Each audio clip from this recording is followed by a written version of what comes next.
Imagine une seule seconde, une Coupe du Monde organisée aux États-Unis, avec une équipe iranienne sur le sol américain, validée au plus haut niveau, mais en même temps publiquement remise en doute par le président lui-même. Oui, on parle bien de Donald Trump, qui vient de lâcher une phrase qui fait déjà le tour du monde. Ont-ils une bonne équipe? Difficile à croire. Et là, tout s'emballe.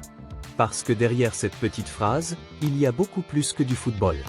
Il y a de la politique, de la tension internationale, et une vraie question sportive que personne n'ose vraiment poser aussi frontalement.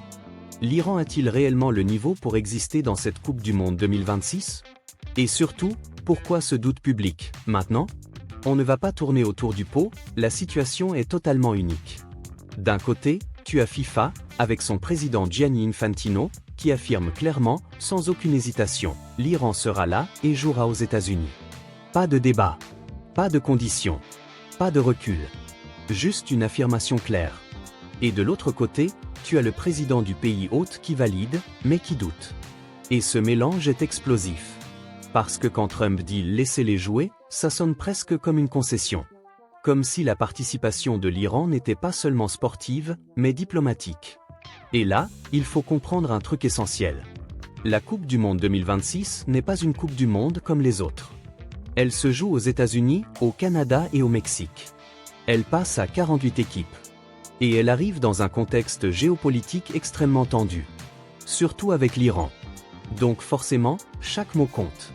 Et quand Trump ajoute, presque en souriant. Et si l'Iran gagne la Coupe du Monde?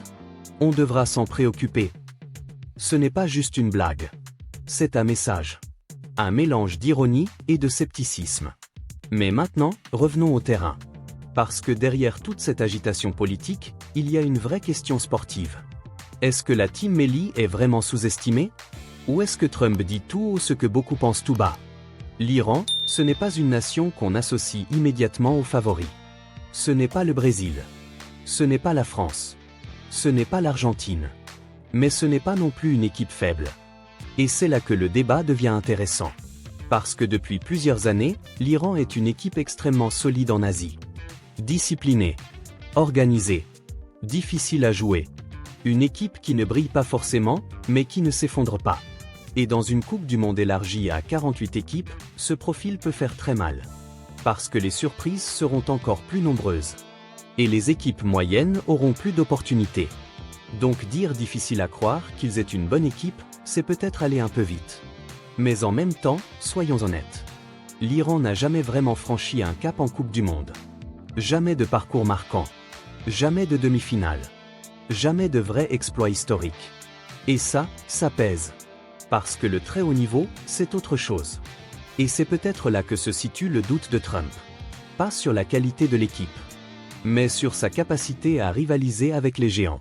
Et puis il y a le calendrier. Premier match, Nouvelle-Zélande. Sur le papier, c'est jouable. Un match où l'Iran peut prendre des points. Et ça, c'est crucial. Parce qu'un bon départ peut complètement changer la dynamique. Ensuite, la Belgique. Et là, on monte d'un niveau. Une équipe européenne expérimentée. Habituée aux grandes compétitions. Et enfin, l'Égypte. Un duel qui peut être décisif. Donc concrètement, l'Iran a une vraie carte à jouer. Ce n'est pas un groupe impossible. Mais ce n'est pas non plus un cadeau. Et tout va dépendre d'un facteur clé. La pression. Parce que cette équipe ne va pas jouer une Coupe du Monde normale. Elle va jouer sous les projecteurs du monde entier. Dans un pays où sa présence fait débat. Dans un contexte politique tendu. Avec des regards braqués sur chaque match. Chaque geste. Chaque résultat. Et ça peut soit transcender une équipe, soit la faire exploser. Et c'est là que cette histoire devient fascinante. Parce qu'au fond, Trump a peut-être lancé quelque chose sans le vouloir. En doutant publiquement de l'Iran, il a créé une motivation énorme. Une énergie. Une envie de prouver. Et dans le sport, ça peut tout changer. Combien d'équipes ont dépassé leurs limites simplement parce qu'on ne croyait pas en elles? Combien de joueurs ont répondu aux critiques par des performances incroyables? C'est exactement le genre de scénario qui peut arriver. Et imagine juste une seconde.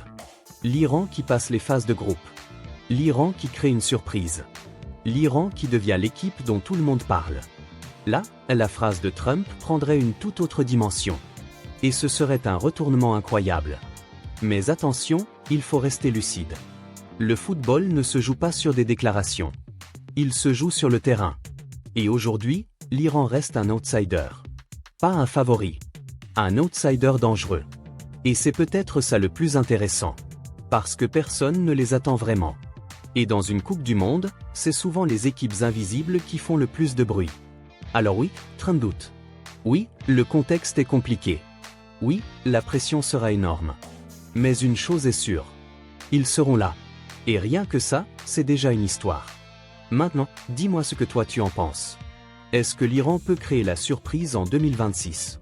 Ou est-ce que Trump a raison de douter?